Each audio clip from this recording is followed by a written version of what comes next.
Here's a quick joke. Two geniuses are walking down the street. One genius says to the other, "Hey, you look down in the dumps. What's the gray matter?" I didn't say it was a good joke. Okay, you big-brain person you, here's another challenging quandary of riddles to solve. Ted is a lucky game show winner. He can pick one of the 3 prizes: a brand new Mercedes, a Louis Vuitton purse, or a MacBook. Which one should he choose? Think carefully, he can only get one prize.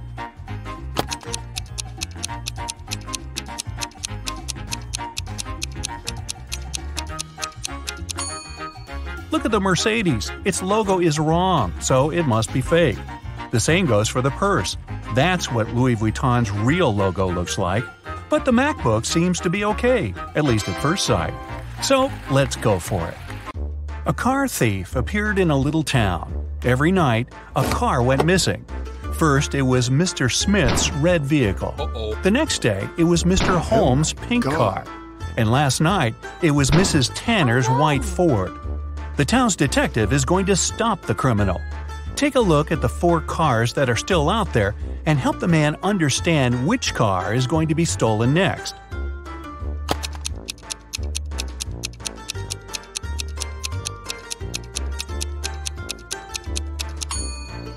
There are 4 cars left: yellow, blue, green, and black. The first car that was stolen was red. The word red has 3 letters. The next one was pink. There are 4 letters in pink. The third vehicle was white, and the word white has 5 letters. It means the next car to be stolen is going to be yellow, because there are 6 letters in this word, as best I can count. Mr. Jones was going on vacation. In the evening of his last day at work, he cleaned up his office and left, taking the key with him. When the man came back 2 weeks later, he immediately realized someone had broken into his office while he had been gone. How did he figure it out?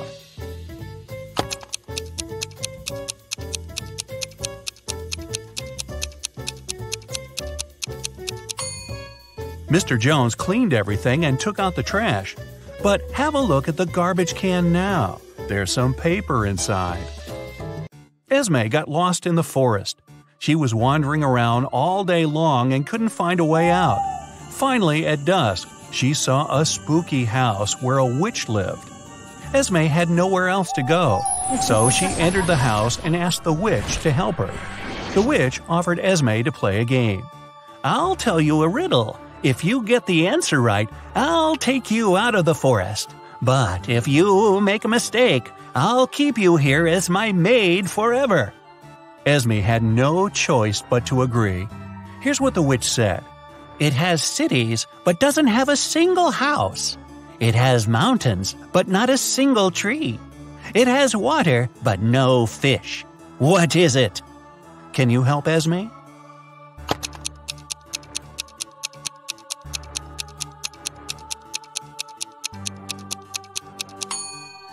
It's a map.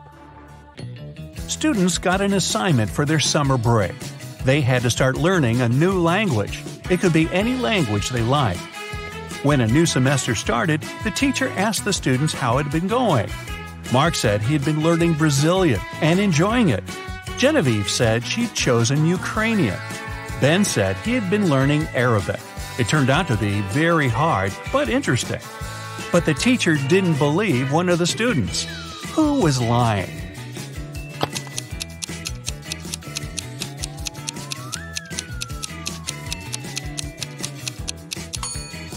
She didn't believe Mark, who had said he had been studying Brazilian. There's no Brazilian language. People speak Portuguese in Brazil. Oliver came back home and found a love letter in his mailbox. It was a very sweet one, but the sender didn't write their name. However, there was a little note at the end. J+1, B-1, R+2, H-3. Oliver has 4 suspects: Jane, Alex, Leah, and Kate. Can you tell which one of them wrote the love letter to Oliver?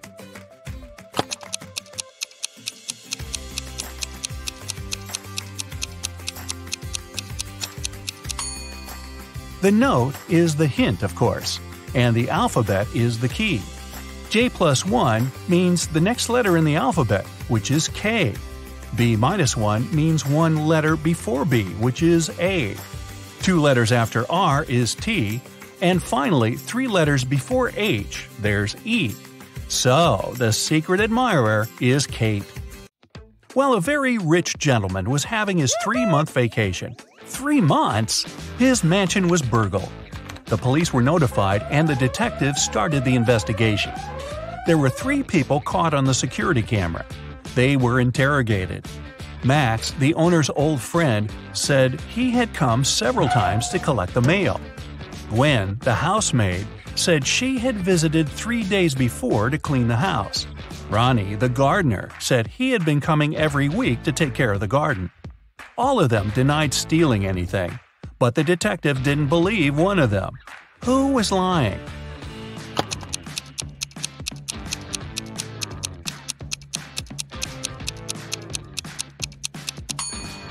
He didn't believe Gwen. She said she'd cleaned the house 3 days before. But look around. There's dust and dark stains everywhere. It doesn't look like it's been cleaned recently. So she must be lying. A long time ago in Norway, a princess was taken away. She was locked in a small room on a tiny island in the middle of a huge lake. Even if she managed to get out of the room, she wouldn't be able to reach the shore. On the island, there were no trees or any tools she could use. It means she couldn't build a boat. And still, half a year later, the princess managed to escape and returned home all by herself. How did she do it?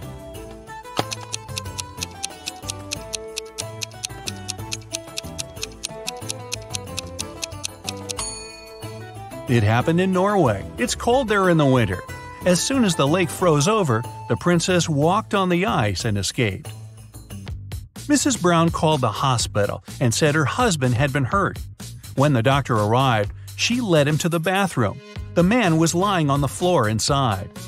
She said the bathroom door had been opened, and she saw everything when it happened. Her husband was washing his hands but slipped and hit his head on the sink. The doctor didn't believe her and called the police. Why?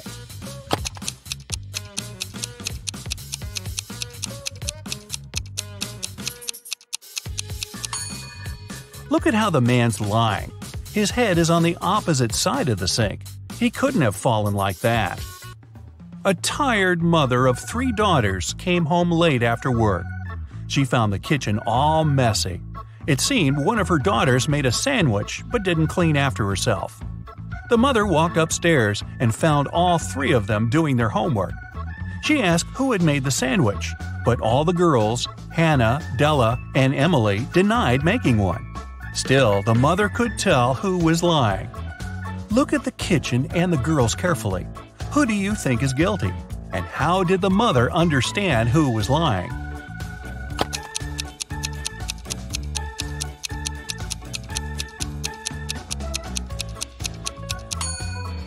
There's some butter on the right side of the knife. It means the person who made the sandwich is left-handed. There's only one left-handed girl in the family, and that's Emily. So, it must have been her.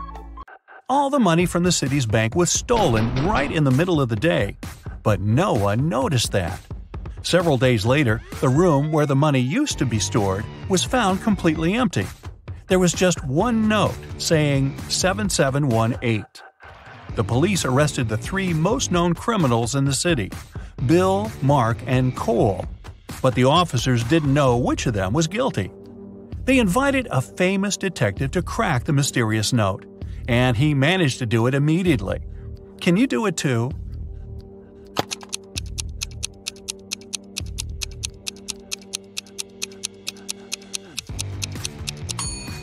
Turn the paper upside down. This way, the numbers turn into a name, Bill. He must be the culprit. Now wait. If Bill isn't quite that dumb to name himself, did someone else frame Bill for the robbery? Hey, just thinking out loud here. Moving on. Devian found his friend Aaron in his room. The guy was poisoned. Devian called the police. When the officers arrived, he told them he had been walking past Oliver's house and noticed the light in his room was on. He came up to the window to check who was inside, his friend or his brother. It was cold and there was frost on the window, so he wiped it away to see who was inside. When Devian saw Oliver lying on the floor, he called the police. The officers didn't believe the guy and immediately arrested him. Why?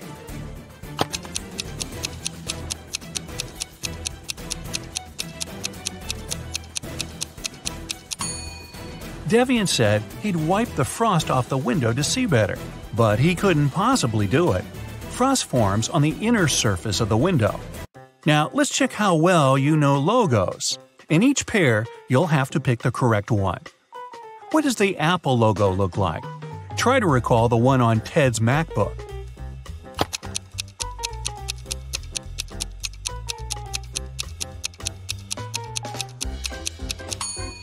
The second logo is correct. Okay, here's Instagram. Do you remember what its icon looks like?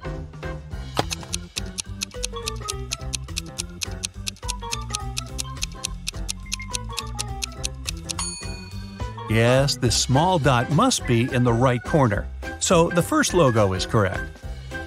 I bet you see it every day. What's the real Google logo?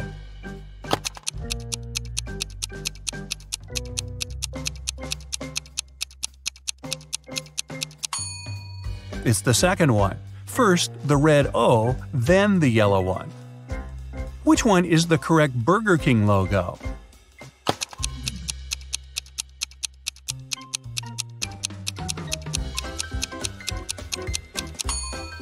Of course, it's the second one. Now I'm hungry. If you play video games, you must know it. If not, well, try yourself. Which PlayStation logo is correct?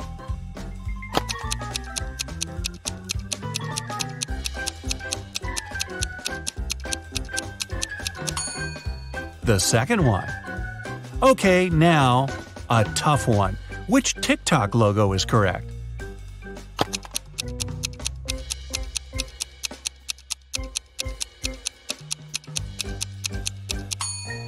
It's the first one. Check it out if you don't believe me. A super wealthy businessman, Mr. Carl Jenkins, has been taken and left locked up all alone in a dark room. His phone's almost run out of charge, so he can only write one message. He knows that someone might spy on his phone, so he decided to write a message with a code to a high school friend, John Smith, who runs a detective agency. He remembered that in high school, they would cipher messages to each other, so he used the same technique. The message was this. Can you guess what it means?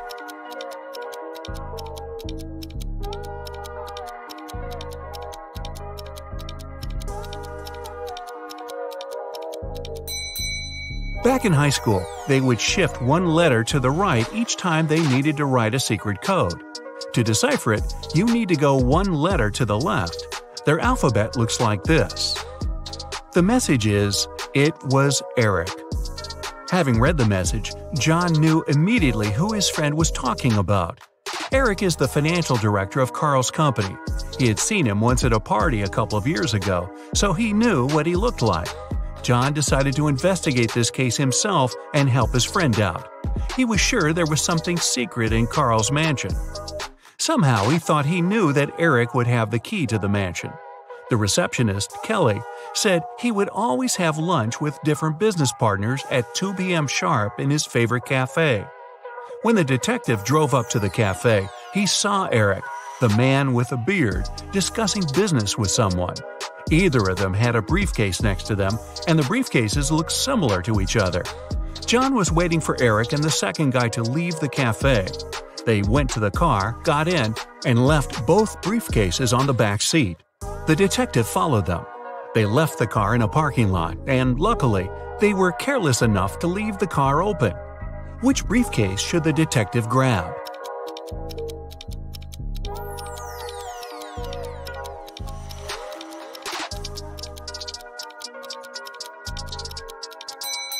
The one that looks brand new.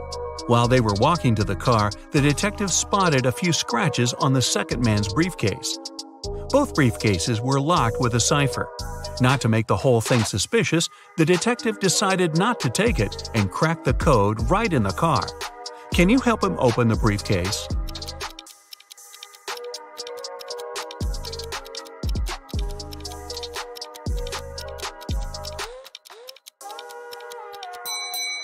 The code is 000.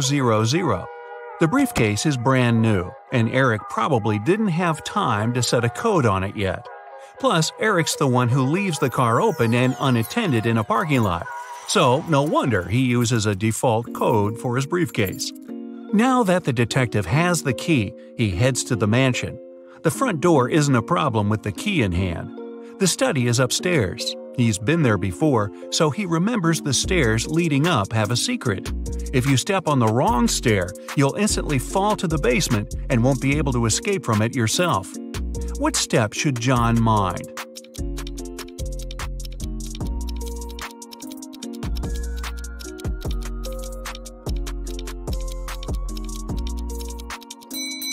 It's the one with the slit in the middle. When you step on it, it opens and you get into a dark room with bats and spiders. Yikes! Alright, John is finally at the study door, and Carl would always use buttons to open it. You've got only one try. There are 3 buttons, yellow, green, and blue. Which one should the detective choose if he knows that Carl is a big fan of painting?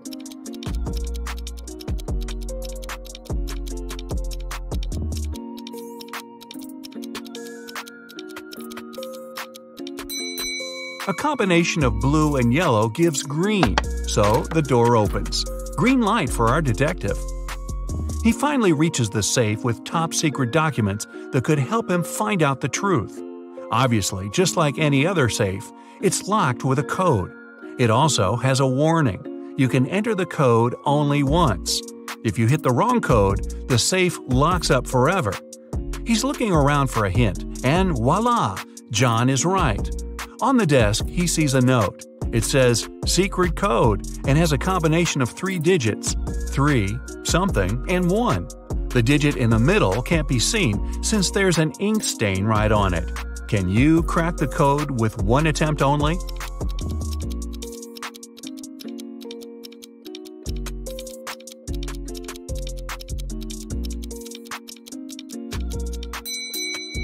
The code is 371. The detective thought the code was used frequently, so the button must have been a bit worn out. He was right. Since he knew the beginning and the end, he only needed to find one more worn button. Alright, now he's got the top-secret documents he needed for his investigation. He looks through all the papers and finally finds something that looks like the document he actually needed. To take it as a hard proof, he needs to find one which is not fake. There are 4 copies. They look almost the same, but only one is real.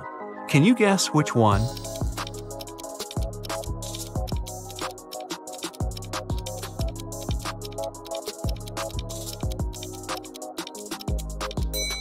It's the one in the upper left corner. It has a stamp, a signature, and it says agreement. The one next to it looks the same, but it has a spelling mistake. It says agreement. Other copies lack either a stamp or a signature. So the detective takes a closer look at this agreement and sees something about a painting bought in an auction. He suddenly understands that his friend Carl was taken so that someone could sneak into his mansion and grab that super expensive painting. He's looking at the wall with all the paintings Carl collected and realizes that no painting is missing. There are as many nails in the wall as there are paintings. Still, there's something strange about one of them. Can you spot what's wrong here?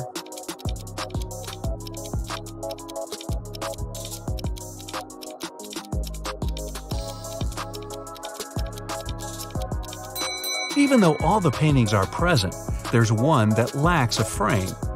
According to the agreement, the painting has been recently bought, and an art dealer helped Carl pick it.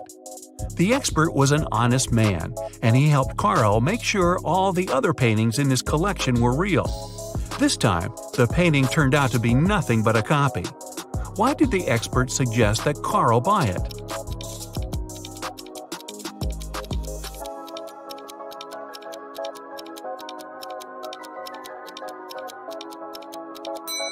Although the painting cost nothing, its frame was a beautiful and expensive piece of art. The one who grabbed it definitely knew that. Now it's all clear. John has to find both Carl and the precious frame. He goes outside, trying to deduce where the person who took Carl went. Carl is looking at all the tracks on the ground. He needs to follow one of them to understand where to look for Carl. Where should he go?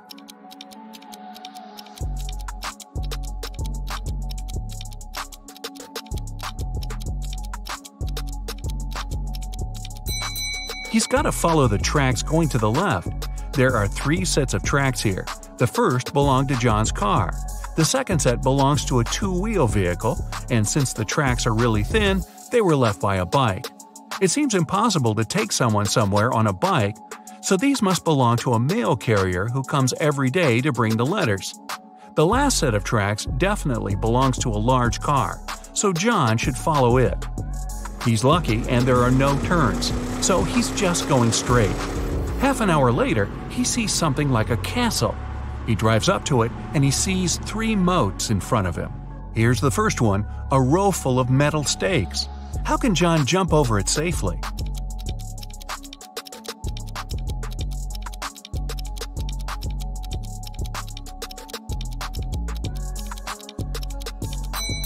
There's a small hot air balloon nearby. John has to untie it and light the lamp to take off. Since the next moat is on fire, John thinks it's unsafe to fly over it because the air balloon doesn't fly high enough and the lamp doesn't have enough oil to go on for long. Still, he managed to cross the moat with fire easily. How did he do it?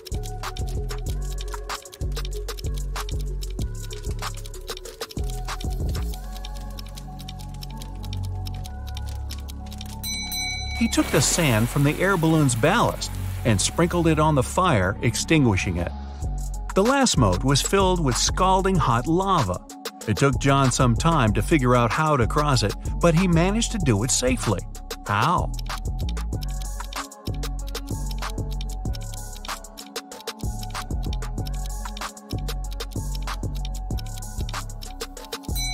There were a lot of stones around him. The lava torrent wasn't deep at all, so throwing stones at it, he made a tiny path to hop on. The castle was rather small inside, so the hardest thing was to actually get into it. When he entered the hall, John saw 3 doors. Above the doors, there was a sign. It said, "One of the doors leads to a labyrinth no one ever escaped. One of the doors is the exit. If you enter it, you'll have to cross all the 3 moats all over again. One of the doors has what you're looking for." When John looked at the doors, he knew immediately where his friend was. Which door did he choose?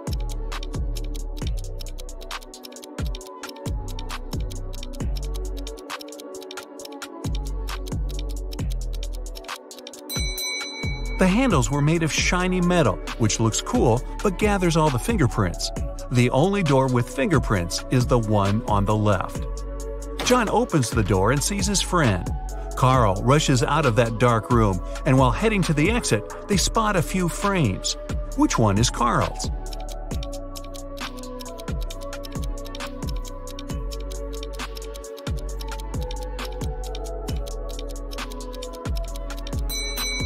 The rectangular one. The painting was rectangular, and the 2 other frames are square. The 2 friends get out of the castle, get in the car, and head to the police department. There, an officer's waiting for them. They have 3 suspects who could have possibly taken the exquisite frame. Carl and John enter the room separately. Still, they choose the same person. Who did they choose?